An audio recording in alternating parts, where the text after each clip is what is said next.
অতিরিক্ত মাত্রা ছাড়া ঝড় তুফান হচ্ছে শরীয়তপুর জেলায়। আজ সকাল থেকেই গুড়ি গুড়ি বৃষ্টি হচ্ছে। দেখুন বৃষ্টির পরিস্থিতি এই কিছুক্ষণ পরপরই আবার শুরু হয়।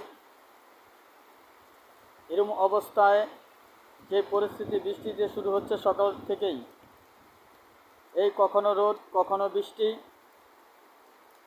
কখনো জোরো বাতাস বয়ে যাচ্ছে।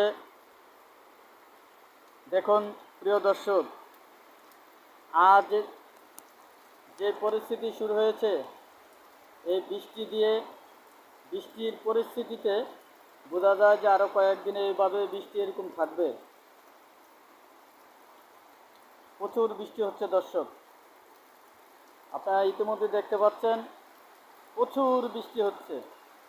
এই সকালকার ধরেই গুড়ি গুড়ি বৃষ্টি থেমে থেমে বৃষ্টি হচ্ছে।